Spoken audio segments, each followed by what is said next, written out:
میرے بھائیوں، اسلام میں 5 چیزیں فرض ہیں۔ ایک، کلمہ شہادت، یعنی اس بات کی گواہی دینا کہ اللہ کے سوا کوئی عبادت کے لائق نہیں ہے اور حضرت محمد مصطفیٰ صلی اللہ علیہ وسلم اللہ کے بندے اور اس کے رسول ہے۔ اس کو دل سے اقرار کرنا، دل سے ماننا، یہ دل کی عبادت ہوئی۔ پھر دوسرا فرض ہے نماز۔ نماز پڑھنے کے بھی بے شمار فوائد ہیں، خصوصاً اس کی باڈی کی ورزش ہوتی ہے، جسم کی ورزش ہوتی ہے۔ اسی طرح تیسرا فرض ہے روزہ۔ روزہ رکھنے سے بھی انسان کے جسم کے اندر جو بیماریاں ہیں وہ بیماریاں ختم ہوتی ہیں، اس کے اندر جو چربی پن ہے وہ چربی پن پگھل جاتے ہیں۔ پھر شمار بیماریوں کی یہ علاج ہے روزہ رکھنا۔ اسی لیے بہت سارے بڑے بڑے ڈاکٹرز ایسے ہیں کہ وہ مہینوں میں کئی روزہ رکھا کرتے ہیں، یعنی ان کے نزدیک بھوکا رہنا، وہ بھوکے رہتے ہیں کیونکہ اس سے صحت اچھی رہتی ہے، طبیعت اچھی رہتی ہے۔ تو وہ ہمارے نزدیک اسلام میں بھوکا رہنا تو ہے، صحت تو اچھی ہوگی، اس کے ساتھ ساتھ اللہ نے ثواب کا بھی انتظام فرمایا ہے۔ اسی طرح حج ہے۔ حج کی عبادت یہ مالی عبادت بھی ہے اور جانی عبادت بھی ہے، یعنی جان کی بھی عبادت اور مال کی عبادت ہے۔ تو جس کو اللہ نے حج کی توفیق دی ہے، یعنی جس کو اللہ نے اتنا پیسہ دیا ہے کہ وہ مکہ جا کر آ سکتا ہو، تو اس کے لیے حج فرض ہو گئے۔ اب حج فرض ہونے کے بعد اگر وہ حج نہیں کیا تو اللہ کے رسول صلی اللہ علیہ وسلم نے فرمایا اس کی موت کے وقت کوئی گارنٹی نہیں ہے، یا تو وہ یہودی ہو کر مرے گا یا نصرانی ہو کر مرے گا، کوئی گارنٹی نہیں ہے۔ مسلمان ہو کر مرے گا، ایسی بات نہیں فرمائی کہ وہ یا تو یہودی ہو کر مرے گا یا نصرانی ہو کر مرے گا، ڈسٹنس ہو کر۔ جو جس کے اوپر حج فرض ہو گیا، اب وہ حج نہیں کیا۔ اب حج فرض کب ہوتا ہے کہ اس کے پاس اتنا پیسہ ہو کہ وہ مکہ جا سکتا ہو اور وہاں کے خرچے اس کے پاس موجود ہوں، پھر اپنے گھر واپس لوٹ سکتا ہو، اور وہ جو حج میں 40 دن یا 30 دن وہاں پر رہتا ہے، اتنے دن اپنے گھر والوں کا خرچہ بھی وہ رکھ کر جا سکتا ہو۔ اگر اتنے پیسے ہوں تو پھر اس کے اوپر حج فرض ہو گیا۔ بہت سارے لوگ کہتے ہیں کہ نہیں، بیٹی کی شادی کرانا ہے، یہ کرنا ہے، وہ کرنا ہے، تو شادی میں خرچ کرنا فرض نہیں ہے۔ بیٹی کی شادی میں خرچ کرنا فرض نہیں ہے۔ ایک تو فضول خرچی ہے جو نہ قرآن حدیث میں ہے، 1 روپے بھی بیٹی کی شادی میں شریعت میں خرچ رکھی ہی نہیں ہے۔ لڑکے والوں کے اوپر ہے کہ وہ مہر ادا کرے اور ولیمہ کرے، لڑکے والوں کے لیے باراتی کا کچھ بھی شریعت میں نہیں ہے۔ تو یہ سب بیکار کی چیزیں ہیں۔ اگر فرض ہو گئی تو فرض ہمیں تاثیر نہیں کرنی چاہیے، بلکہ اپنے آپ کو خوش نصیب اور سعادت مند سمجھنا چاہیے کہ اللہ نے مجھے اپنے گھر کے دیدار کے لیے مجھے موقع فراہم کیا۔ تو اور ایک فرض ہے وہ زکوٰۃ ہے۔ زکوٰۃ کا معنی ہے پاک کرنا۔ زکا یزکی تزکیۃ، پاک کرنے کو، صاف کرنے کو کہتے ہیں۔ اب زکوٰۃ پاک کرنا مطلب میں ہے کہ آپ زکوٰۃ نکالو گے تو آپ کا مال پاک ہوگا، اگر زکوٰۃ نہیں نکالو گے تو آپ کا مال پراگندہ ہو جائے گا، آپ کا مال خراب ہو جائے گا۔ جس طرح لکڑی کے اندر دیمک لگتی ہے اور دیمک لگنے کی وجہ سے لکڑی کو دیمک کھوکھلا کر کے رکھ دیتی ہے، پھر اس لکڑی کی کوئی جان نہیں رہتی ہے، کوئی طاقت نہیں رہتی ہے، اسی طرح آپ اپنے مال کی زکوٰۃ نہیں نکالو گے تو آپ کے مال اللہ اس کے اندر کھوکھلا کر کے رکھ دے گا، یعنی مختلف پریشانیاں اور مختلف آفتیں، مختلف مصیبتیں آتے رہیں گے۔ آپ کے پاس تو ہے مال ڈھیر سارا، بہت سارا ہے، مگر وہ دوسرے جگہوں پر اللہ انویسٹ کر دے گا، دوسرے جگہوں پر خرچ کر دے گا. مال دینا کتنا ہے؟ 2.5% دینا ہے، یعنی 100 میں سے 2.5 روپے نکالنا ہے. یعنی اللہ نے ہمارے ساتھ ایک سستا سودا کیا ہے کہ تم کاروبار کرو میرا دیا ہوا مال سے، میری دی ہوئی دولت سے. اللہ نے کہا ہے کہ جو کچھ ہم نے تم کو دیا ہے وَمِمَّا رَزَقْنَاهُمْ يُنْفِقُونَ، کہ متقی لوگ وہ ہوتے ہیں جو کچھ ہم نے دیا ہے اس میں سے خرچ کرتے ہیں. تو یہ مال اللہ کا ہے، یہ مال اللہ کا دیا ہوا انعام ہے، اللہ کی دی ہوئی نعمت ہے یہ. تو اللہ نے کہا کہ ہمیں اس مال کے لیے ایک سودا اور بزنس کرنے کے لیے اللہ نے ہمیں مال دیا ہے، مگر اللہ مطالبہ کر رہے ہیں کہ تم 95% اپنے پاس رکھ لو، صرف 25% مجھے دو. مگر اس میں بھی اگر ہم کوتاہی کریں، اس میں بھی اگر ہم جان چھڑانے کی کوشش کریں تو پھر اللہ کی ناراضگی ہم پر نازل ہوگی، پھر اللہ کا عقاب اور اللہ کی سزا ہم پر آئے گی، کیونکہ ہم نے زکوٰۃ ادا نہیں کی. اللہ نے قرآن کریم کے جگہ جگہ جہاں پر نماز کا ذکر کیا وہاں پر زکوٰۃ کا بھی ذکر کیا کہ اقیموا الصلاۃ وآتوا الزکاۃ، کہ نماز قائم کرو، زکوٰۃ ادا کرو.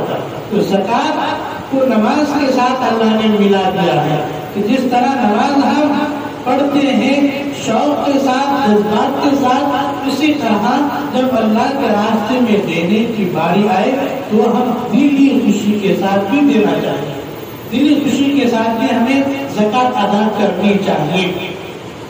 اللہ کو سخی آدمی بہت پسند ہے، جو بخیل ہوتا ہے، جو کنجوس ہوتا ہے، اللہ کو پسند ہے.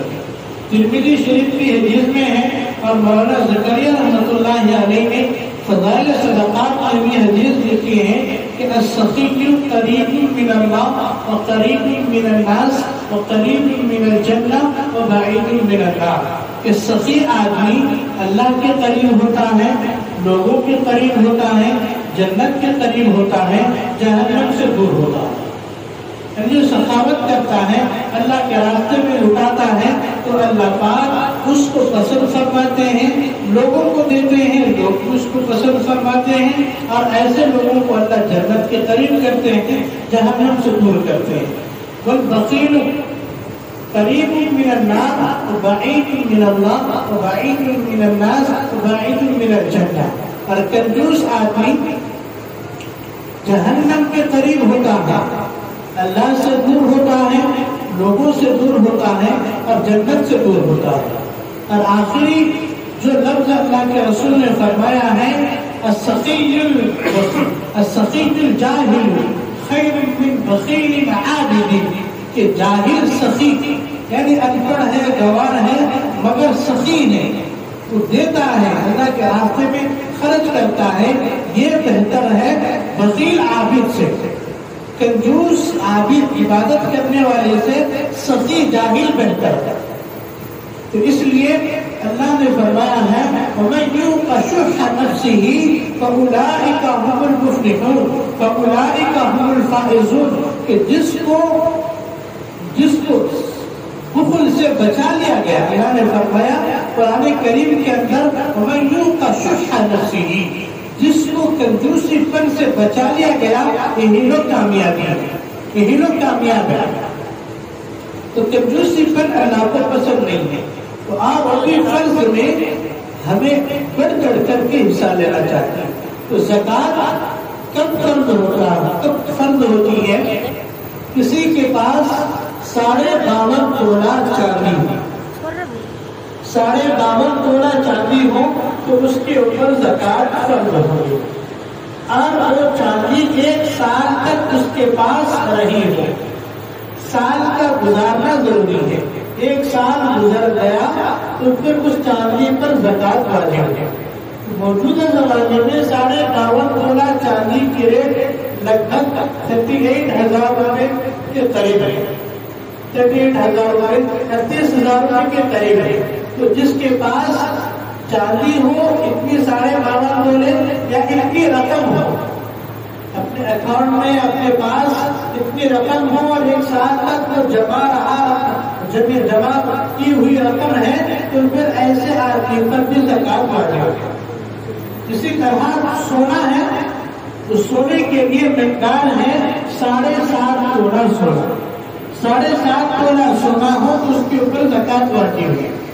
مگر بسا اوقات ایسا ہوتا ہے کسی کے پاس اتنے سارے سونے تو نہیں ہوتے، تھوڑا سونا ہوتا ہے اور تھوڑی چاندی ہوتی ہے، تو علماء فقہاء نے کہا ہے کہ اس وقت چاندی کا حساب لگائیں گے، یعنی چاندی کو اور سونے کو ملائیں گے اور ملا کر کتنی رقم ہو رہی ہے اور وہ رقم 52.5 تولہ چاندی کی رقم کے برابر ہو رہی ہے تب بھی اس کے اوپر زکات واجب ہوگی۔ یا چاندی نہیں ہے، پیسے ہیں تو پھر اس سونے اور پیسے کو ملائیں گے 52.5 تولہ چاندی کی رقم یعنی 38,000 کے قریب وہ رقم ہو رہی ہے تب بھی اس کے اوپر زکات واجب ہوگی۔ اور یہ زکات کے واجب ہونے کے لیے ایک تو یہ ہے کہ 52.5 تولہ چاندی یا اتنی رقم ہو اور اس کے اوپر ایک سال گزر گیا ہو۔ اور ایک مسئلہ یہ ہے کہ کسی کے پاس تو اتنی رقم تھی، اب اچانک سال قریب ہے، پیسے کی ضرورت پڑی، وہ پیسہ خرچ ہو گیا، مگر پھر سال پورا ہونے سے پہلے اتنی رقم پھر اپنے پاس آ گئی، پھر اتنا پیسہ جمع ہو گیا تب بھی اس کے اوپر زکات نکالنا ضروری ہے۔ اگر سال پورا ہونے سے پہلے اتنی رقم نہیں آئی یا اتنا پیسہ نہیں آیا تو پھر زکات نہیں ہے۔ اگر سال پورا ہونے سے پہلے پیسے آ گئے تب بھی اس کے اوپر زکات ضروری ہے۔ یہ تو زکات کے فرض ہونے کی جو قرآن کریم میں ہے کہ کن پر زکات فرض ہوتی ہے۔ اب زکات دینا کس کو ہے؟ زکات کس کو دیں گے؟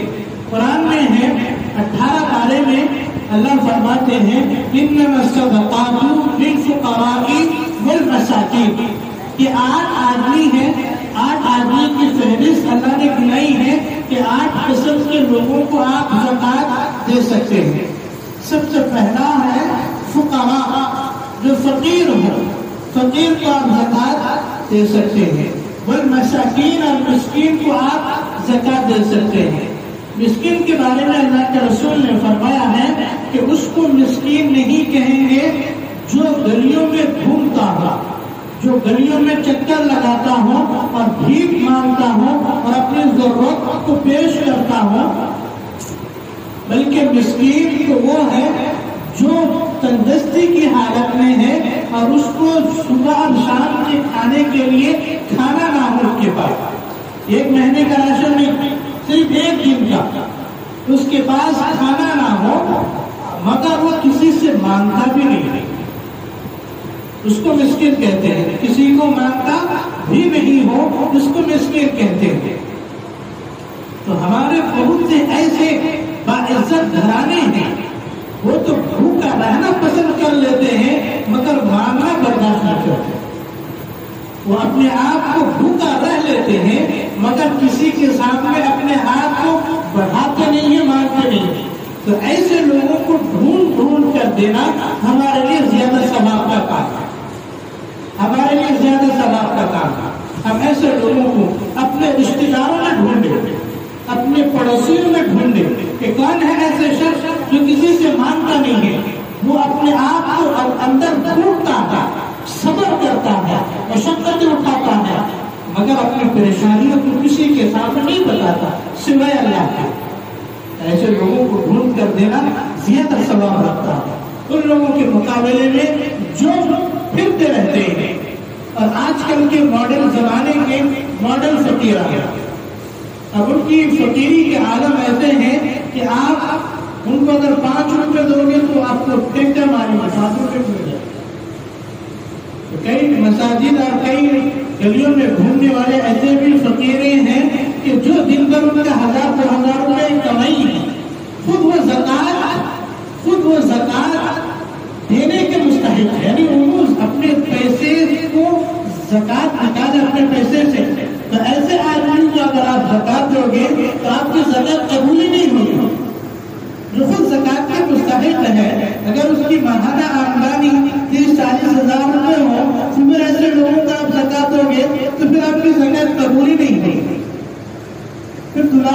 دینی ہوگی. تو اس لیے بہت ہی زکات کے معاملے میں احساس کے ساتھ کام لینا چاہنا ہے. اور ایک چیز یہ ہے اب ایسے فقیروں کو ہم برا بھلا بھی نہ کہتے. ارے کیا تم کو اللہ ہاتھ پیر نہیں دیے کما کے نہیں کھا سکتے؟ ہمارا کام ہے، اللہ نے فرمایا والسائلین وفی الرقاب، مانگنے والوں کو دو. اگر آپ کو دینا ہے تو دے دو، اگر نہیں دینا ہے تو آگے بھیج دو. اب اس کا کام تھا کہ مجھے کام کرنا صحیح ہے یا غلط، اس کا کام تھا. تو فقیر کا کام تھا کہ میں جو کام کر رہا ہوں میرے لیے صحیح ہے یا غلط ہے، اس کا کام تھا. آپ کا کام ہے مانگنے والوں کو جو اللہ کا حکم ہے. مطلب زکات میں سے میرا ضروری نہیں ہے. اب صدقہ عطیہ دے سکتے ہو آپ، مگر اس کی تذلیل کرنا، اس کو ذلیل کرنا، اس کے بارے میں برا بھلا کہنا، پھر آپ کے ایمان اور آپ کے اعمال کا خطرہ ہے. پھر اس میں آپ اپنے اعمال کو ضائع کر رہے ہیں دوسروں کی برائی اور ذلت دے کر. کیونکہ اللہ وتعز من تشاء وتذل من تشاء، اللہ جسے چاہے عزت دیتا ہے، جسے چاہے ذلیل کرتا ہے. آپ اس کو ذلیل کر رہے ہو، ایک دن اللہ آپ کو ذلیل کرے گا. اس لیے اس میں اللہ کا شکر ادا کرنا چاہیے. اے اللہ تیرا لاکھ لاکھ شکر ہے کہ مجھے اس جیسا نہیں بنایا. اے اللہ آپ نے مجھے اس جیسا مانگنے والا نہیں بنایا ہے. اس میں اللہ کا شکر ادا کرنا چاہیے. اگر آپ اس کو دے سکتے ہو تو دو، ورنہ عزت کے ساتھ دوسری جگہ آگے جاؤ کر کے بھیج دینا چاہیے. تو یہ فقیر دوسرے ہوئے مسکین. انما الصدقات للفقراء والمساکین والعاملین علیہا. اور تیسرے قسم کے ہیں جو اس پر کام کرنے والے. اللہ کے رسول صلی اللہ علیہ وسلم کے دور میں ایسا ہوتا تھا، لوگوں کے گھروں میں اللہ کے رسول کچھ صحابہ کو بھیجتے تھے کہ ان کے گھروں سے زکات وصول کر کے لاؤ. زکات وصول کرنے کے لیے بھیجتے تھے.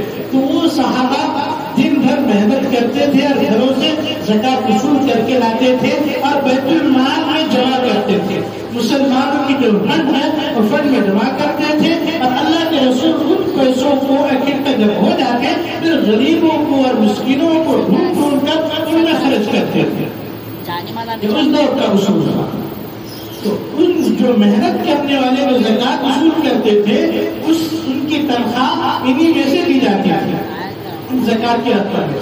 تو ان کو دے سکتے ہیں. تو تین قسم کے لوگ ہیں، ایک فقیر، دوسرا مسکین، تیسرا والعاملین علیہا زکات وصول کرنے والے، اور پانچویں ہے والمؤلفۃ قلوبہم. اب وہ لوگ دل، ان لوگوں کو بھی زکات کا مال دے سکتے ہیں دل کو مانوس کرنے کے لیے.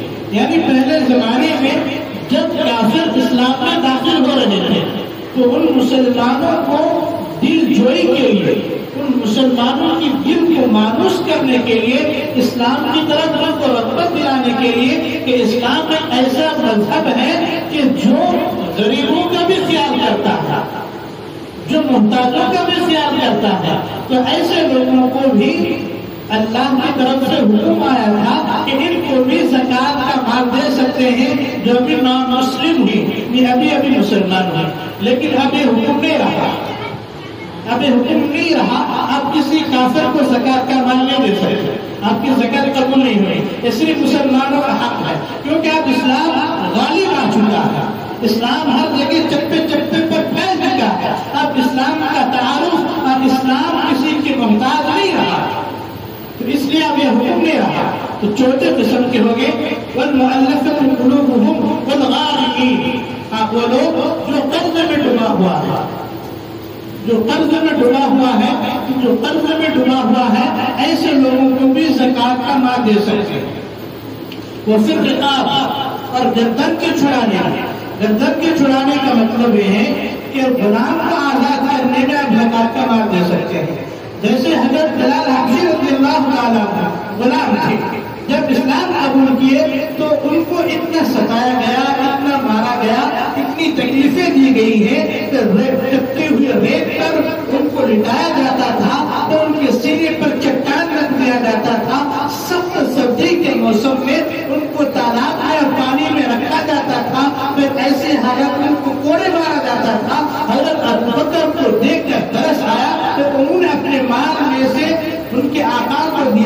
یہ مال لے لو اور آپ کو آزاد کرو، ان کو چھوڑ دو۔ تو ایسی طرح غلام کو چھڑانے میں آپ زکات کا مال دے سکتے ہیں، مگر موجودہ زمانے میں کوئی غلام نہیں ہے، اب غلاموں کا سلسلہ ختم ہو گیا، اب ایسے میں زکات نہیں دے سکتے۔ اور تیسری چیز جناب، 4 5 6 چھٹویں قسم کے لوگ وہ ہیں کہ وہ اپنی سبیل مسافر کو اب زکات کا مال دے سکتے ہیں۔ اب مسافر مثال کے طور پر اس کا گھر تھا ممبئی، وہ حیدرآباد آیا، مگر اپنے گھروں میں تو مرسیڈیز کار رکھنے والا ہے، BMW رکھنے والا ہے، بڑا گھر ہے، بنگلہ ہے، مگر یہاں ایسا آیا اس کا پرس گم ہو گیا، اس کا بیگ گم ہو گیا، اس کے پاس پیسے نہیں ہیں، سفر کا خرچ نہیں ہے، تو ایسے آدمی کو آپ دے سکتے ہیں۔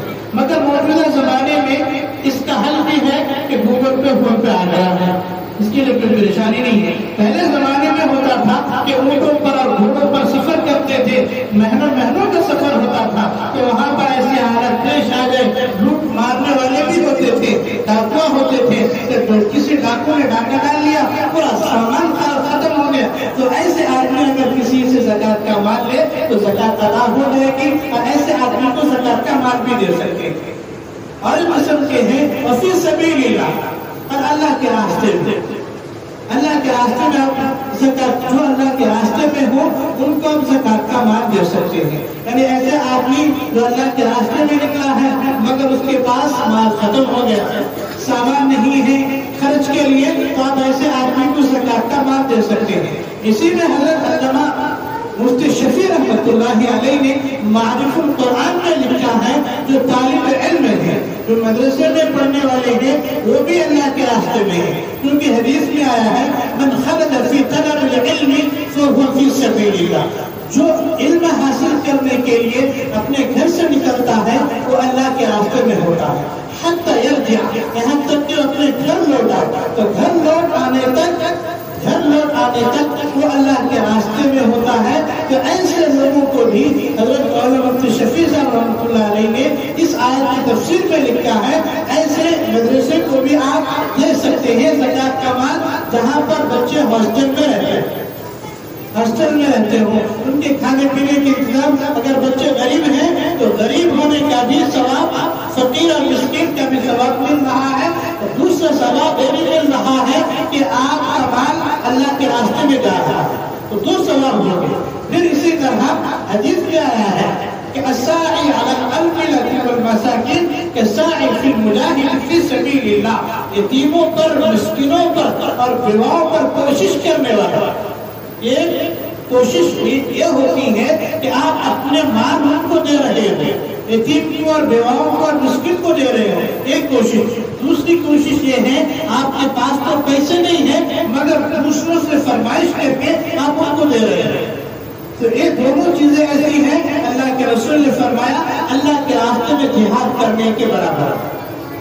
اسی روایت میں یہ آیا ہے کہ دن بھر روزہ رکھنے اور رات بھر نماز پڑھنے کے برابر اس کو ثواب ملتا، تو اتنے اچھے اجر ہیں کہ آپ اگر نہ دیں تو پھر اللہ کی طرف سے عقاب نازل ہوں گے۔ یہ تو زکات ہم پر فرض ہے، مگر رمضان میں اللہ نے فرمایا زکات کے علاوہ اور بہت ساری چیزیں ہیں، یعنی صرف زکات کے یہ نہیں، صدقات ہیں، عطیات ہیں، آپ اللہ کے گھر کا خیال رکھیں اور یتیموں کا، مسکینوں پر زکات پر اکتفا نہ کریں بلکہ اپنے صدقات کے ذریعے، حدیث میں آیا ہے الصدقۃ تدفع البلاء، کہ صدقہ کرنا بلا اور مصیبت کو ٹال دیتا ہے۔ حدیث میں یہ بھی آیا ہے الصدقۃ تطفئ غضب الرب، صدقہ کرنا رب کے غصے کو ٹھنڈا کرتا ہے۔ یہ رمضان میں اللہ کی طرف سے اور اللہ کے رسول کی طرف سے ترغیب آئی ہے کہ زکات تو نکالیں گے مگر اس کے ساتھ ساتھ آپ صدقہ عطیات بھی کثرت سے دیا کریں، کیونکہ روزے داروں کو روزہ سے افطار کرانا اللہ کے رسول نے فرمایا اس کے روزے کے پورا کا پورا ثواب اس کو ملے گا، اور اس کو ایسا پانی پلایا جائے گا کہ کبھی بھی اس کے بعد وہ پیاسا نہیں ہوگا قیامت کے دن۔ روزے دار کو پانی پلائے، ان کو شربت پلائے، ان کو افطاری کرائے، تو اللہ کے رسول نے فرمایا قیامت کے دن ان کو ایسا پانی پلایا جائے گا جو اس کے بعد تو کبھی بھی پیاسا نہیں ہوگا۔ تو یہ سب سارے کام ہم اپنی خوشی کے ساتھ کرنا چاہیے. اور اللہ نے فرمایا ہے وَيْلٌ لِكُلِّ هُمَزَةٍ لُمَزَةٍ الَّذِي جَمَعَ مَالًا وَعَدَّدَهُ يَحْسَبُ أَنَّ مَالَهُ أَخْلَدَهُ. ہلاکت ہے، بربادی ہے، تباہی ہے ایسے شخص کے لیے الَّذِي جَمَعَ مَالًا وَعَدَّدَهُ، جو اپنے مال کو جمع کرتا ہے اور گنتا ہے، گن کے رکھ رہا ہے، گن کے رکھ رہا ہے، خرچ نہیں کر رہا ہے. ایسے آدمی کے لیے ہلاکت ہے، تباہی ہے، بربادی ہے. یحسب ان مالہ اخلد، وہ گمان کر رہا ہے اس کا مال اس کو ہمیشہ رکھے گا، یعنی ایسا محسوس کر رہا ہے کہ مجھے مرنا نہیں ہے، میرا مال مجھے ہمیشہ رکھے گا، میں ہمیشہ جیوں گا. اس کے لیے تباہی ہے. اور حدیث میں قرآن کریم میں بھی آیا ہے والذین یکنزون الذهب والفضة، جو اپنے سونے چاندی کو اور اپنے مال کو جمع کر کے رکھتا ہے، اکٹھا کر کے رکھتا ہے، تو پھر اس کے لیے تباہی ہے کہ یحمى علیہا جباہہم وجنوبہم وظہورہم، کہ اس مال کو گرم کیا جائے گا، اس مال کو تپایا جائے گا، اور اس کی پیشانی کو، اس کی پیٹھ کو تپایا جائے گا. پھر وہ مال الذهب بن کر اس کے پورے جسم کو، پورے باڈی کو مال لپٹ میں لے لے گا، وہ الذهب بن کر پھر اس کو ڈستا رہے گا اور کہے گا دکھ چک مزہ چک، یہ وہ تیرا مال ہے جس کو تم جمع کر کے رکھتے تھے. هذا ما كنتم تكنزون. زکات ادا نہ کرنے پر بھی بڑی سخت وعیدیں بھی ہیں. تو اللہ تعالیٰ ہم سب کو زکات ادا کرنے کی توفیق نصیب فرمائے. ہمارے بڑے اور اللہ والے ایسے ہوتے تھے اگر دن میں 100 روپے کماتے تھے تو 2.5 روپے اللہ کے راستے میں خرچ کر دیتے، جب قدم خرچ کر دیتے. تو ہمارے اندر بھی یہ عادت اور صفات ہونی چاہیے. اللہ جس طرح نماز اور روزے سے خوش ہوتے ہیں، اس سے زیادہ زکات اور صدقات سے زیادہ خوش ہوتے ہیں. کیونکہ سورہ توبہ کے اندر اللہ نے اپنے محبوب سے فرمایا فَصَلِّ عَلَيْهِمْ، کسی عبادت کے لیے نے فرمایا کہ اے میرے محبوب آپ زکات دینے والے، صدقات دینے والوں کے لیے دعائیں مغفرت کریے. اللہ کے رسول کو حکم دیا کہ ایسے لوگوں کے لیے آپ دعا کیجیے جو زکات اور صدقات دیتے ہیں. نماز پڑھنے والوں کے لیے، ذکر اذکار کرنے والوں کے لیے یہ قرآن کی آیت نہیں ہے، یہ زکات دینے والوں کے لیے اور صدقات دینے والوں کے لیے. اللہ تعالیٰ سے دعا ہے کہ اللہ تعالیٰ ہم سب کو اللہ کے راستے میں بتانے خرچ کرنے کی توفیق نصیب فرمائے. اور آخر ایک درخواست ہے کہ زکات کا مال آپ مسجد میں نہیں دے سکتے. مسجد اللہ کا گھر ہے، صرف اس اللہ کے گھر میں اپنا خالص اور پیور مال دینا ہے. تو آپ غریبوں کا خیال کرتے ہیں، مسکینوں کا خیال کرتے ہیں، جو آپ کا مال کا بچا ہوا حصہ ہے. اس کی مثال کے طور پر ایسا سمجھ لیجئے کہ آپ نے 5 کلو تربوز خریدا، تو تربوز خریدتے ہیں تو چھلکے کے ساتھ تربوز کا وزن کیا جاتا ہے. تربوز کو چھلکے کے ساتھ وزن کیا جاتا ہے. تو آپ تربوز کھاتے ہیں، چھلکے کو پھینک دیتے ہیں. وہ یہ نہیں کرتا کہ تربوز کے چھلکے کا بھی وزن کیا گیا، اس کو بھی کھا لیں گے، نہیں کھاتے. اب چکن خریدے، چکن کے پرامی آ رہے، اس کی بھی پرامی وزن کے بھی پرامی کھا لیں گے. 25% آپ کے مال کا میل ہے، یعنی جو چھلکا ہے تربوز کا، تو چھلکا بھی کھا لیتے ہیں، اس کو پھینک دے رہے کہ غریبوں میں دینا ہے. مگر اللہ کا گھر، اس میں اپنے مال کا زکات نہیں بلکہ پیور مال دینا ہے. تو جب اللہ کے گھر میں دو گے، اللہ نے فرمایا من بنا مسجدا للہ بنى اللہ بیتا فی الجنہ، اللہ اس کے لیے جنت میں گھر بنائے گا جو مسجد میں خرچ کرے گا. تو آپ سے گزارش ہے آپ زکات صدقات غریبوں میں مسکینوں میں تو دیں گے، مگر اپنا قیمتی مال اور اپنا مال کا پیور حصہ مسجد میں بھی لگائے. یہ مسجد آپ کے سامنے ہے، اس مسجد کے لیے بھی آپ رمضان میں خصوصی تعاون کے ذریعے مسجد کا بھی خیال رکھیں. اللہ تعالیٰ سے دعا ہے کہ اللہ تعالیٰ ہم سب کو کہنے سننے سے عمل کی توفیق